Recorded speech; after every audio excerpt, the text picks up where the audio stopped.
Alhamdulillahirabbil alamin wassalatu wassalamu ala asyrofil anbiya'i wal mursalin nabiyina Muhammadin wa ala alihi wa ashabihi afdhalus salati wa atammu taslima ba'd. Alhamdulillah, bersyukur kita kepada Allah Subhanahu wa taala, selawat dan salam untuk Nabi kita Rasulullah Muhammad sallallahu alaihi wasallam beserta keluarga dan para sahabat beliau. Bapak Ibu para jemaah kajian rahimakumullah. Pada malam hari ini kita membahas surat Al-Ghasyiyah.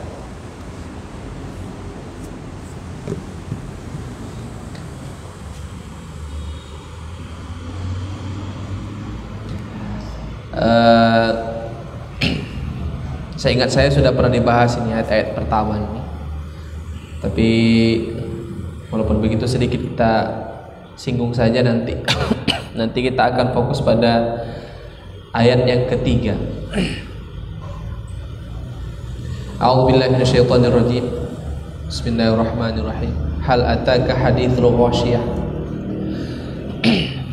Apakah datang kepadamu hadis itu kabar?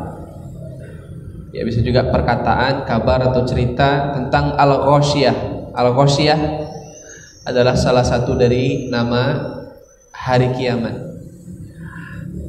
Al-Ghasyiyah itu artinya adalah sesuatu yang menakutkan. Siapapun orangnya pasti dia ketika terjadi hari kiamat dia akan takut. Dan ketika disebutkan tentang hari kiamat, seharusnya seorang muslim itu pasti merasa takut tentang hari kiamat. Maka ketika Nabi Shallallahu Alaihi Wasallam ditanya oleh salah seorang sahabat, "Ya Rasulullah, mata sa'ah?" Ya Rasulullah, kapan hari kiamat terjadi? Maka Nabi Shallallahu Alaihi Wasallam mengatakan, "Madza a'dadta laha?" Apa yang kamu sudah siapkan untuk hari kiamat? Jadi Nabi tidak menjawab kapan terjadinya, tapi Nabi menjawab bahwa apa yang sudah kita siapkan untuk hari kiamat. Dan Ali bin Abi Thalib radhiyallahu anhu pernah berkata, mendefinisikan apa itu takwa. Salah satu dari definisi yang beliau sampaikan adalah wal isti'dad liyaumin rahil, yaitu bersiap atau mempersiapkan untuk hari rihlah yang panjang. Rihlah itu artinya perjalanan yang panjang. Karena hari kiamat itu lama. Ya, proses dari mulai kita dibangkitkan, bahkan dari alam kubur, di alam barzakh sampai terjadi hari kiamat itu kan lama. Kemudian juga nanti kita di padang mahsyar Allah kumpulkan dalam keadaan matahari di atas kepala kita itu 1 mil saja atau 1,5 kilometer jaraknya dari atas kepala kita, dalam keadaan tidak memakai sandal, nggak pakai celana, nggak pakai baju. Itu lamanya sebelum dibuka atau dimulai hisab. Kita berdiri di padang mahsyar itu selama fi yaumin kana miqdaruhu 50 alfasana. Satu hari di mana hari itu lamanya 50.000 tahun. Maka hari kiamat hendaknya menjadi sesuatu yang menakutkan bagi kita, bukan untuk kita hindari, tapi untuk kita persiapkan bekal terbaik kita untuk bisa menjadi orang-orang yang berbahagia nanti di hari kiamat. Nabi juga pernah bersabda dalam hadis beliau, al-kayyisu man dana nafsahu wa amila ma ba'dal maut. Orang yang cerdas adalah orang yang merendahkan dirinya atau rendah hati, berarti tidak menyombongkan diri, tidak angkuh, tidak pamer dan tidak merendahkan orang lain, tapi dia tawadhu namanya. Tawadhu itu rendah hati. Ya, rendah diri apa adanya. Kalaupun dia punya kelebihan, biar orang lain tahu kelebihannya. Itu bukan karena dia mengumbar umbar kelebihannya, tapi memang orang lain yang melihatnya, itu namanya tawadhu. Itu orang yang paling cerdas. Kemudian Rasulullah mengatakan yang kedua orang yang cerdas itu adalah wa amila lima ba'dal maut, yaitu orang yang beramal untuk kehidupan setelah kematian. Ya, untuk kehidupan setelah kematian. Jadi sangat panjang perjalanan kita nanti di hari kiamat itu, sangat panjang sekali. Sampai-sampai karena panjangnya dan lamanya itu kita merasa nanti di hari kiamat hidup di dunia ini itu hanya sebatas waktu sore hari atau waktu duha saja, illa asyiyatan au duhaha. Jadi manusia itu hidup di dunia yang sampai ada yang 100 tahun, bahkan ada yang sampai ratusan tahun ya. Umat-umat terdahulu Nabi Nuh itu usianya 1200 tahun. Yang 950 tahun itu adalah dakwah beliau. Nah, itu pun nanti di hari kiamat mereka merasa hidup mereka di situ cuma waktu duha atau waktu sore saja. Maka ini perlu menjadi perhatian bagi kita. Dan ada sebuah kabar gembira bahwa Nabi SAW ketika menjelaskan kepada kita nanti di padang mahsyar kita berdiri lamanya 50.000 tahun seperti yang kita sudah jelaskan tadi. Nabi SAW mengatakan bagi orang-orang mukmin 50.000 tahun itu dia lamanya yang dia rasakan itu sama seperti dia menunggu waktu sholat, antara waktu sholat yang satu dengan yang berikutnya. Ini menunjukkan bahwasanya yang berat itu adalah orang-orang yang diberatkan oleh Allah karena amalan yang tidak cukup bekalnya di dunia, dan yang ringan adalah orang-orang yang diringankan oleh Allah karena amalan-amalan ibadahnya itu sudah cukup menjadi bekalnya untuk dia bawa ke hari kiamat nanti. Dan Allah menyebutnya dengan istilah zad. Zad itu artinya adalah bekal. Maka Allah pernah berpesan dalam Al-Quran, wa tazawwadu fa inna khairaz zadi taqwa.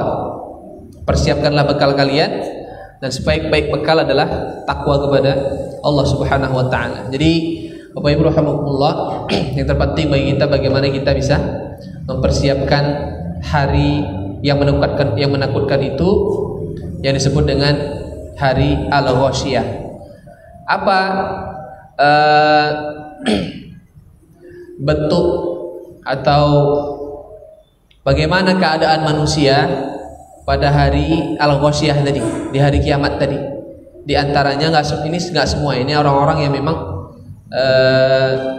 kalau bahasa pada ayat yang ketiga tadi, yang ayat yang ketiga yang kita bahas itu orang yang capek beramal tapi nggak diterima amalannya.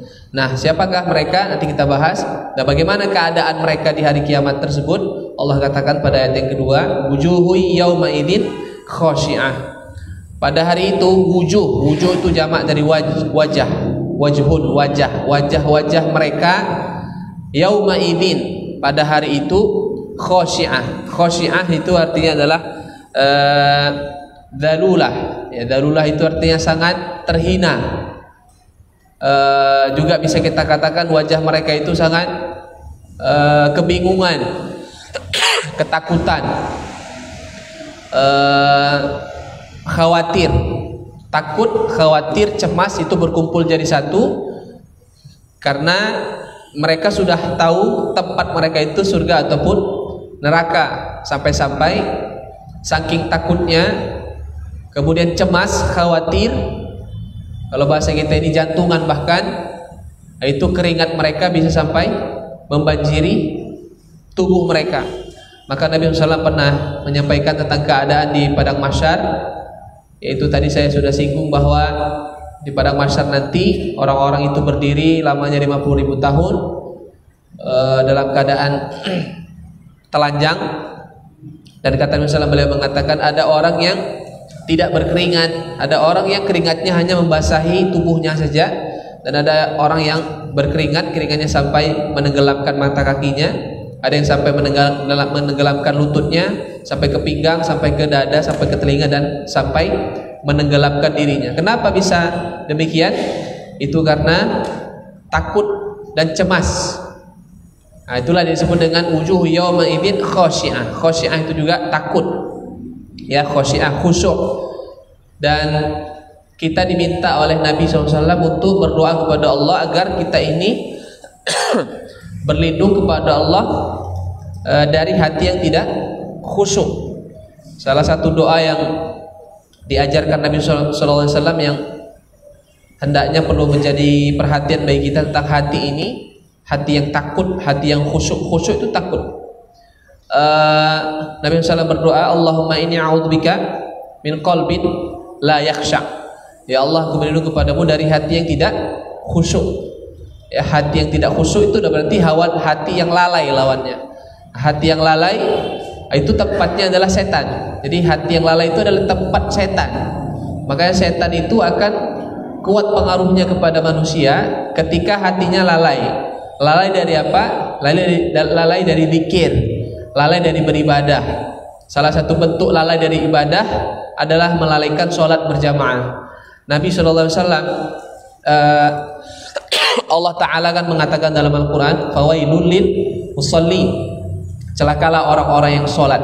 Siapakah mereka? Alladzina hum an salatihim sahun, yaitu orang-orang yang melalaikan diri dari sholat. Makna dari melalaikan diri dari sholat ini para ulama mengatakan bahwa salah satunya ya adalah ketika mereka mendengar adzan tapi mereka tidak mendatangi adzan untuk sholat berjamaah. Itu adalah orang-orang yang melalaikan diri dari sholat. Dan sebaik-baik perbuatan zikir adalah sholat. Maka kalau orang sudah lalai dari sholat, berarti dia sudah lalai dari zikir. Kalau orang sudah lalai dari zikir, berarti sudah lalai betul dari Allah Subhanahu wa Ta'ala. Karena sholat itu adalah sebaik-baik amalan zikir adalah sholat. Itu dalilnya yang Allah katakan dalam Al-Quran, mengkisahkan tentang perintah Allah kepada Nabi Musa. Allah berkata, wa aqimis salata lidzikri, kerjakanlah salat untuk mengingatku. Itu kata Allah Subhanahu wa taala. Maka itu ada kata lidzikri, untuk berzikir kepadaku. Maka salat ini adalah bahagian dari bentuk zikir yang paling baik. Maka saya katakan tadi, orang yang lalai hatinya itu adalah tempatnya setan, hatinya itu. Nah, ciri-ciri orang yang hatinya lalai adalah lalai dari sholat berjamaah. Jadi orang yang adzan berkumandang itu dia tidak sholat berjamaah, itu sudah masuk dalam kategori fawailun lil musallin, yaitu celakalah orang-orang yang sholat alladzina hum an salatihim sahun, yaitu mereka lalai dari yang namanya sholat. Di antaranya adalah sholat berjamaah. Kaum muslimin rahimakumullah, wajah mereka pada hari itu takut, khawatir dan cemas. Kenapa mereka takut, khawatir dan cemas? Ada penjelasan yang Allah jelaskan pada ayat yang ketiga ini, yaitu amilatun nasibah. Amilatun itu artinya adalah mereka selama hidup di dunia mereka itu beramal, ya, melakukan ibadah-ibadah, melakukan kebaikan-kebaikan, ya. Akan tetapi nasibah itu artinya lelah. Lelah yang lelahnya ini bukan sekedar lelah gitu saja, bukan lelah karena capek kemudian dapat hasil, tapi enggak dia. Ini makna dari nasibah adalah lelah, sudah bekerja keras, capek, lelah, tiba-tiba hasilnya tidak ada. Itulah yang disebut dengan istilah nasibah. Ya, amilatun nasibah. Beramal, lelah, capek karena amalan yang banyak, tapi tadi tidak ada hasil. Nah, maka dalam beberapa tafsir para ulama kita, ya, di antaranya tafsir Ibnu Katsir, tafsir As-Sa'di, beliau mengatakan bahwa ayat yang ketiga ini menjadi penjelasan bahwa ada orang-orang yang beramal tapi amalannya itu tidak diterima oleh Allah Subhanahu wa Ta'ala. Kenapa? Karena tidak terpenuhi dua syarat dalam amalan, ya, tidak terpenuhi dua syarat dalam beribadah. Apa dua syarat dalam beribadah itu? Yang pertama adalah ikhlas, yang kedua adalah ittiba' sunnah, mengikuti sunnah Nabi Sallallahu Alaihi Wasallam. Untuk lebih jelasnya, coba kita lihat dalam surat Al-Mulk, ya, pada ayat yang kedua, alladzi khalaqal mauta wal hayata liyabluwakum ayyukum ahsanu amala. Allah menciptakan hidup dan mati untuk menguji kalian. siapakah di antara kalian yang masuk dalam kategori ayyukum ahsanu amala, ahsanu amala, yang paling baik amalannya. Apa yang dimaksud dengan yang paling baik amalannya? Kita lihat ini perkataan ulama salaf, yaitu perkataan Fudail ibn Iyad rahimahullah yang dinukil oleh Ibnul Qayyim dalam kitab beliau Madarijus Salikin. Ketika Fudail ibn Iyad rahimahullah menafsirkan perkataan Allah Subhanahu wa taala, ayyukum ahsanu amala, siapakah di antara kalian yang paling baik amalannya? Beliau mengatakan huwa akhlasuhu wa aswabuhu. Yang dimaksud dengan yang paling baik amalannya adalah yang paling ikhlas dan yang paling benar. Ya, yang paling ikhlas dan yang paling benar. Maka murid-muridnya bertanya kepadanya, qalu ya Aba Ali, ma akhlasuhu wa aswabuhu. Wahai Abu Ali. Jadi anaknya Ali namanya, tapi bukan Ali Syahbana ya Ustaz ya. Masya Allah, Ustaz Ali Syahbana. Dalam majelis imam tetap sini dia Pak. Alhamdulillah. Guru saya nih Ustaz Ali Pak. Saya dulu waktu masih jadi santri, dia Ustaz saya di Pondok Pesantren Muhammadiyah Kuala Baru tahun 2003 ya. Masya Allah. Kembali kepada kajian kita. Ketika dia ditanya apa yang dimaksud dengan yang paling ikhlas dan yang paling benar, maka beliau berkata, qala innal amala idza kana khalisan wa lam yakun shawaban lam yuqbal. Amalan itu ibadah ya, suatu ibadah apabila ibadah itu ikhlas dilakukan tapi tidak benar, maka dia tidak diterima amalan. Ada orang ikhlas betul beribadah, tapi apa yang dilakukan itu nggak benar, salah, berarti tidak ikut sunnah Nabi SAW. Ya, amalan bid'ah lah kita katakan, maka tidak diterima. Wa idza kana shawaban wa lam yakun khalisan lam yuqbal.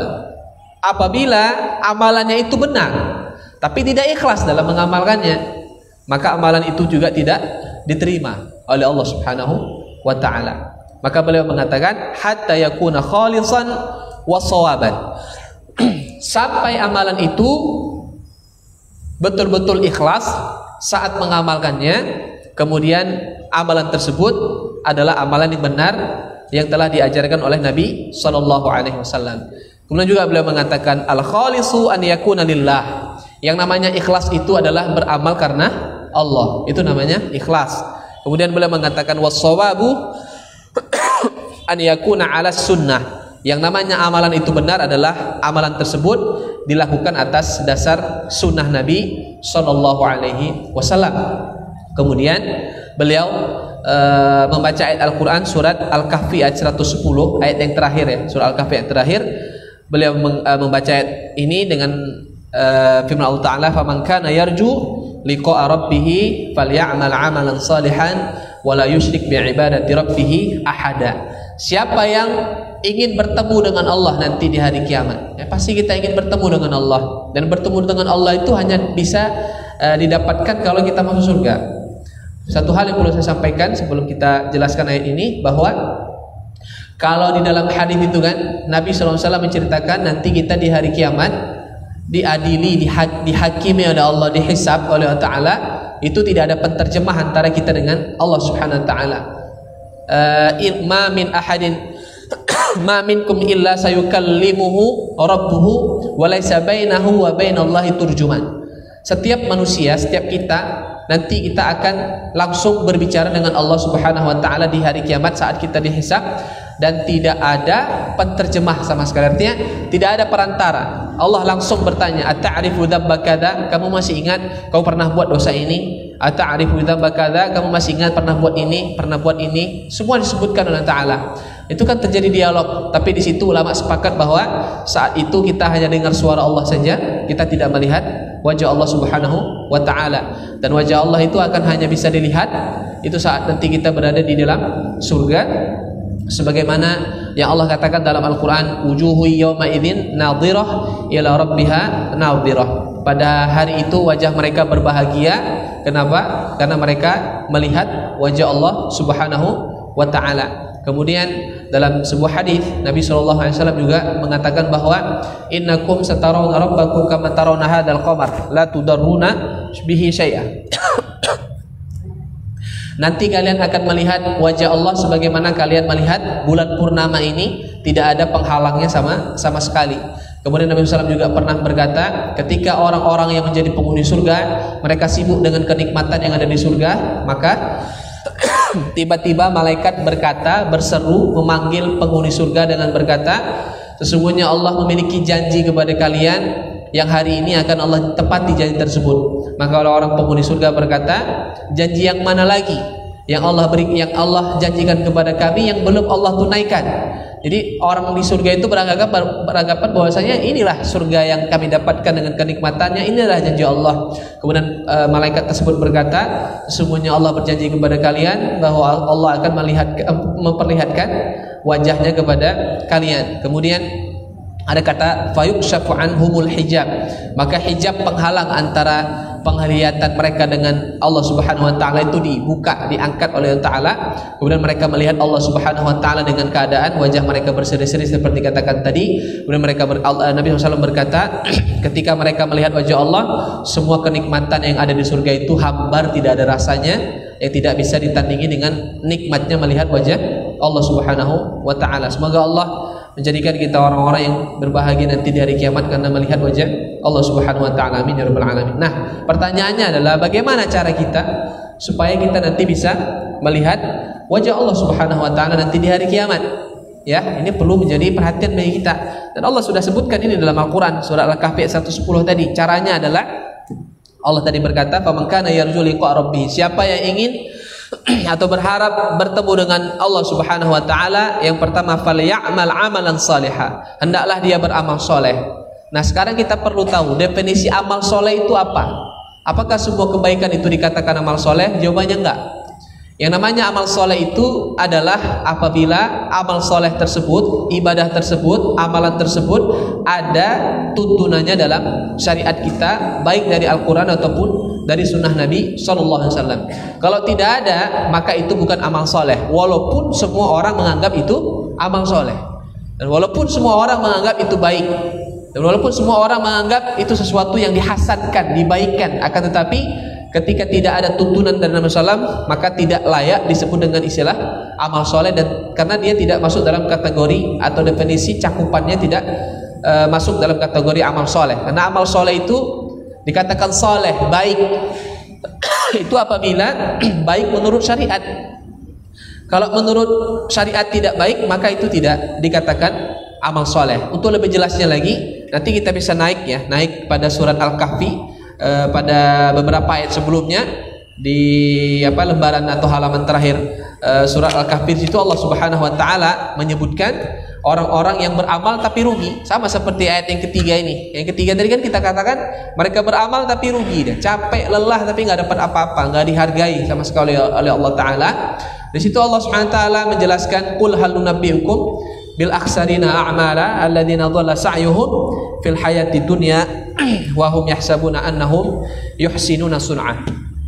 Allah Subhanahu wa taala mengatakan, maukah kalian aku tunjukkan, ini bahasa Allah Subhanahu wa taala kepada kaum muslimin, kepada kita semua, maukah kalian aku tunjukkan orang-orang yang beramal tapi mereka rugi dengan amalan mereka? Ya, itu lebih jelasnya ini pas sekali buka dapat pula. Surah Al-Kahfi ayat 103 ya, 103 sampai 105. Maukah kalian aku tunjukkan orang-orang yang beribadah, beramal soleh, melakukan satu amalan-amalan baik tapi mereka merugi. Nah, bahasa Allah rugi.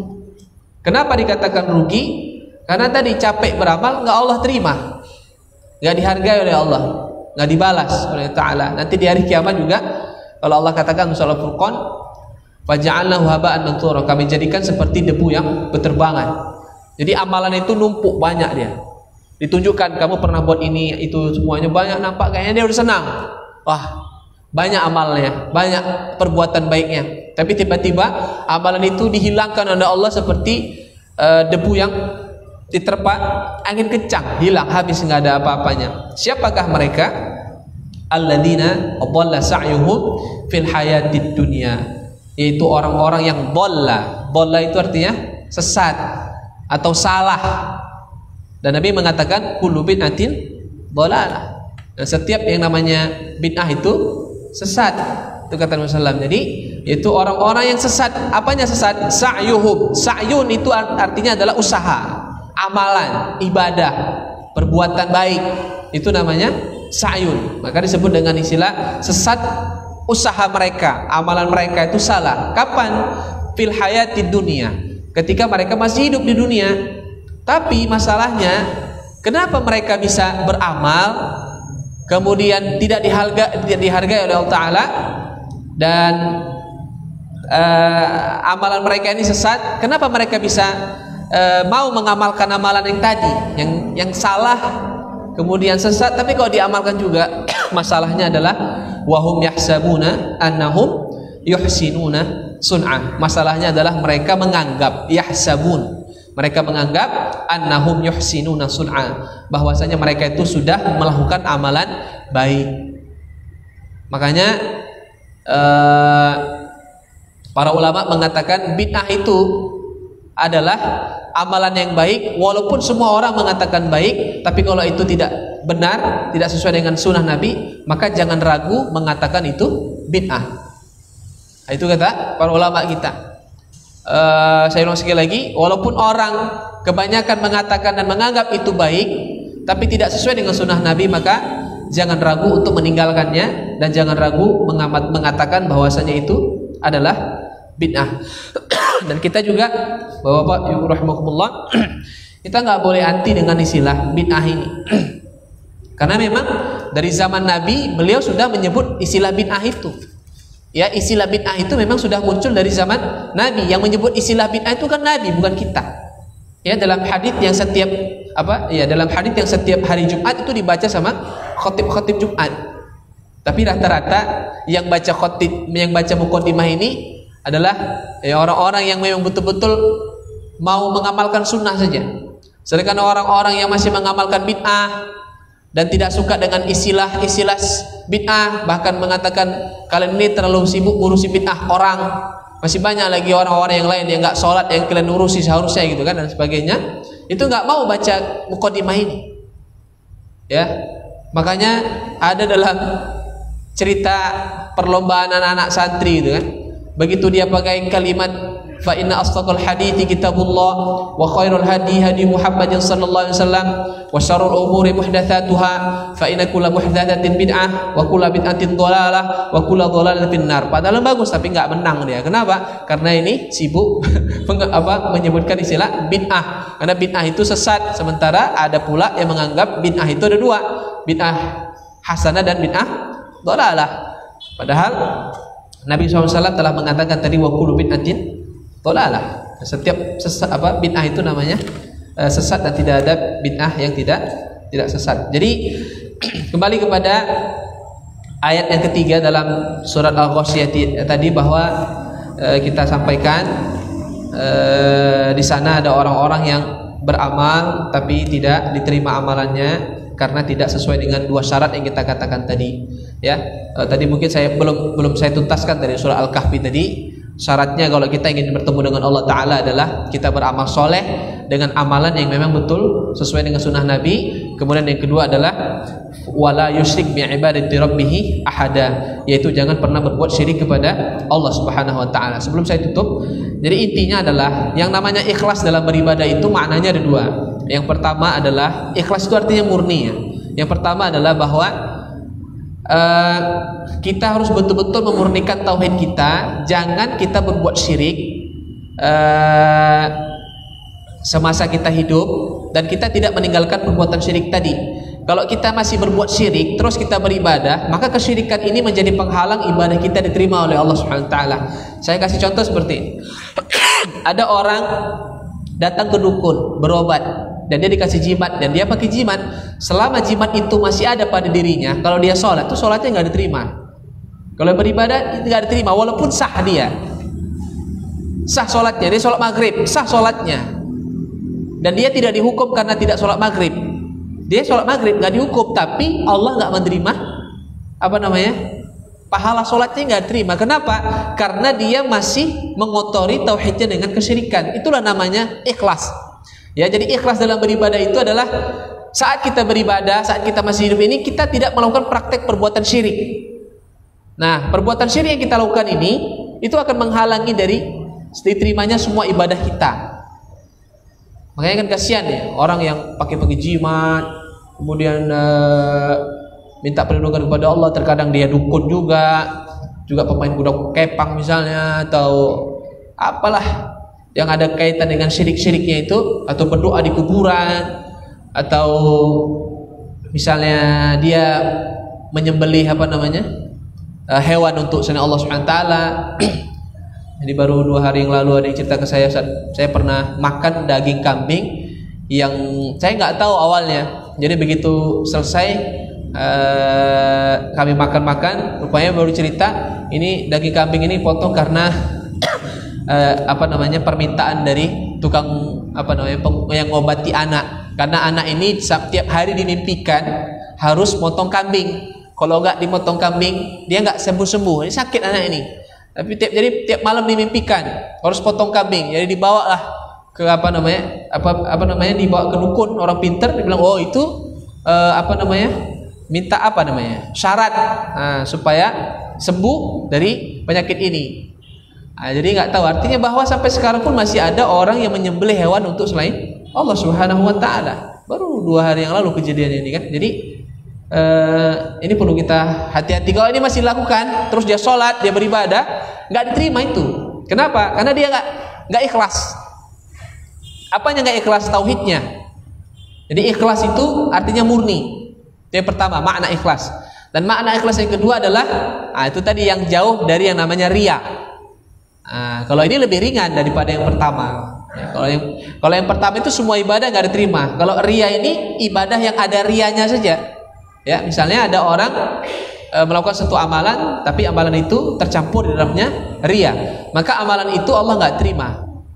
Yang itu saja, yang dia ada riyanya saja. Misalnya sholat maghribnya riya, nanti sholat isyaknya nggak riya, ya udah sholat isyaknya diterima, maghribnya nggak diterima. Atau sholat maghribnya riya, tapi sholat sunnahnya nggak, ya, sholat sunnahnya yang diterima, sholat wajibnya nggak diterima oleh Allah Subhanahu wa taala. Itu makna dari ikhlas. Jadi ikhlas dari segi akidah dan ikhlas dari segi akhlak itu beda. Ya, kalau dari segi akhlak, misalnya dapat musibah, ya udahlah saya ikhlas saja. Itu berarti terima ridho. Itu dari segi pengertian akhlak. Tapi kalau dari segi akidah beda dia. Yang terkait dengan ikhlas adalah murni akidah kita tidak tercampur dengan kesyirikan. Itu yang pertama. Kemudian yang kedua adalah ikhlas maknanya selamat dari yang namanya riya adalah setiap ibadah kita kepada Allah Taala. Dan yang terakhir yang kedua adalah bahwa ibadah kita ini akan terima oleh Allah kalau betul-betul sesuai dengan sunnah Nabi SAW. Maka kita perlu hati-hati, apa yang ada dalilnya kita amalkan, dan apa yang tidak ada cukup kita tinggalkan. Maka pesan dari Abdullah bin Mas'ud, sahabat Nabi, beliau mengatakan ittabi'u wa la tabtadi'u faqad kufitum. Ikuti saja apa yang sudah ada dari Nabi, jangan buat-buat yang baru karena itu sudah cukup bagi kalian. Ya Allah alam. Saya kira ini aja Bapak Ibu rahimakumullah, beberapa paparan tentang Al-Ghasyiah ayat 1 sampai 3, mudah-mudahan bisa jadi pelajaran bagi kita semua. Ada pertanyaan kira-kira?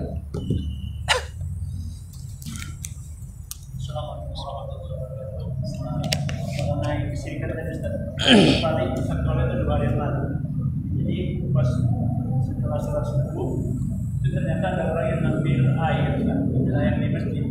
Jadi saya nggak tahu namanya, yang tahunya garanti kan. Jadi di garanti orang ngambil air obat katanya. Obat biasanya nggak boleh permisi sama yang di masjid, ngambil aja gitu, nyelonong aja tanpa permisi. Kalau kita cek Ustaz, apakah kita boleh memarahi atau menasihatinya karena itu dilarang Ustaz? Soalnya dia kan kayaknya dia mengarah ke kesyirikan untuk berobat, percaya kepada beberapa sumber air di masjid. Baik, barakallah. Ini hal yang perlu sama-sama kita pahami. Kalau tidak silap saya sudah pernah singgung juga di sini tentang pengobatan-pengobatan yang masuk dalam kategori pengobatan syirik adalah meminta dalam proses pengobatan itu meminta syarat-syarat tertentu yang seolah-olah kesannya Islam, ya, seolah-olah kesannya Islami. Di antaranya adalah ini ya, mungkin ya, yang pernah saya dapat informasi dari beberapa jamaah, dia berobat disuruh ngambil air dari 7 masjid, ya untuk digunakan mandi, kan gitu kan. Tambah lagi dengan apa namanya, air kembang, tambah bunga gitu. Jadi air yang di masjid itu untuk mandi. Kemudian yang lain contohnya adalah seolah-olah Islami. Kalau ini mungkin saya pernah ceritakan juga, itu di Masjid At-Tahirin itu kan ketua BKM juga pernah cerita sama saya terkait dengan ini. Jadi ada orang yang sedekah, itu seringkali sedekah sajadah, sarung apa semuanya kepada pengurus-pengurus masjid. Ketika ditanya, oh, kenapa seringkali sedekah sama kami, dia cerita bahwasanya dia ini punya profesi mengobati orang. Jadi salah satu syarat supaya cepat pengobatan itu sembuh, maka harus sedekah di masjid-masjid yang syaratnya tidak boleh ada dindingnya. Nah, ini kalau ada dindingnya ini, makanya kita nggak dapat Pak Muzin nggak dapat, karena ini ada dindingnya, nggak masuk hitungan mereka. Nah, seolah-olah kan Islami dia kan Pak. Nah, tapi itulah dia mencampur adukan antara yang syirik dengan yang Islami. Maka ini perlu hati-hati. Pengobatan yang bersyarat-syarat seperti itu, ketahuilah bahwa saya itu minta bantuan jin, maka kita tinggalkan. Nah, kalau kita melihat orang yang seperti itu, tugas kita adalah kita sayang kepada mereka harusnya, yaitu kita nasihatkan, kita ingatkan, kita sampaikan kepadanya. Untuk apa? Kalau katanya itu berobat, tidak ada tentunya seperti ini. Nabi tidak pernah mengajarkan kita itu harus berobat mencari air dari 7 masjid. Kalau mau air Zam-Zam itu benar. Cari orang yang punya air Zam-Zam, minta sama dia. Karena Nabi pernah berkata, ma'un Zam-Zam lima syuriba minhu. Air Zam-Zam itu apa yang diminta sama orang yang minum itu sebagai khasiatnya. Kalau dia sakit minta sembuh, ya itulah khasiatnya. InsyaAllah sembuh dengan air Zam-Zam tadi. Dan Nabi SAW juga mengatakan bahwa ma'un Zam-Zam itu syifa'un min kulli saqam, itu obat dari segala macam penyakit. Tapi kalau dari sumur 7 masjid nggak ada. Di zaman Nabi nggak ada sumur di masjid-masjid itu, payah ya di zaman Nabi SAW. Gimana orang mau nyari-nyari? Berarti kan nggak ada. Ya tinggalkan itu dan kasih nasihat kalau kita lihat. Ya Allah. Ada lagi Pak? Sudah. Orang yang ibadahnya sudah benar karena ikhlas dan dengan itu berdoa, namun dia tidak mau meninggalkan cara dia mencari nafkah dari yang haram, apa yang termasuk dosa. Baik. Kalau seseorang melakukan sesuatu yang haram, ya sesuatu yang haram termasuk juga diantaranya adalah yang haram yang dia makan yang haram dan sebagainya. Apakah itu berpengaruh terhadap diterima atau tidaknya ibadah seseorang? Dalam hadis Nabi SAW, Nabi mengatakan cerita tentang orang yang berdoa tapi doanya nggak dikabulkan. Kenapa? Karena dia makan dari yang haram, minum dari yang haram, pakaiannya pun dari yang haram. Yang ketiga, dia dikasih makan sama orang yang berpenghasilan haram, maka doanya nggak akan diterima oleh Allah Subhanahu wa Ta'ala. Maka sebenarnya itu lebih kepada berimbas kepada doa, ya, berimbas kepada doa. Doanya itu tidak diterima oleh Allah Subhanahu wa Ta'ala. Dan ingat, semua ibadah isinya apa? Doa. Semua ibadah itu isinya doa. Salat ini Al-Fatihah iyyaka na'budu ihdinas siratal mustaqim itu doa. Ketika ruku kita baca subhanakallahumma rabbana wa bihamdika Allahumma ighfirli, Allahumma ighfirli, ya Allah ampuni aku. Duduk di antara dua sujud, Rabbi firli warhamni wahdini wa'afini warzuqni, itu doa juga. Nanti ketika salawat at-tahiyatu lillahi atau kata assalamu alayka Allahumma shalli ala Muhammad wa ala Muhammad, itu kan doa kita untuk Nabi Muhammad. Itu isinya doa. Nanti kita tambahkan Allahumma inni a'udzubika min adzabi jahannam. Itu isinya doa semua. Jadi berpengaruh semuanya nih. Karena semua ibadah itu rata-rata isinya adalah doa. Ya Allah. Makanya sayangilah keluarga kita, jangan kita kasih dari yang haram, karena nanti doa-doa mereka dan ibadah mereka itu bisa ibaratnya menggantung di langit, tidak tembus kepada Allah Subhanahu wa Ta'ala. Karena Allah itu thayyib, Allah itu baik dan tidak mau menerima kecuali yang baik-baik saja. Dan masalah rezeki juga, Nabi juga pernah berkata, fa in bata'a rizqukum, apabila rezeki kalian lambat datangnya, wa idza ta'akhkhara rizqukum, apabila rezeki kalian lambat datangnya, fala tatlubuhu bi ma'siyatillah, jangan kalian cari rezeki itu dengan bermaksiat kepada Allah Subhanahu wa Ta'ala. Ya, terkadang rezeki itu lambat datangnya, susah kita. Dan Allah, Nabi sudah katakan, jangan kalian cari rezeki yang lambat tadi itu supaya cepat kalian dapat dengan cara bermaksiat kepada Allah Subhanahu wa taala. Allah. Masih ada mungkin? 1 menit lagi.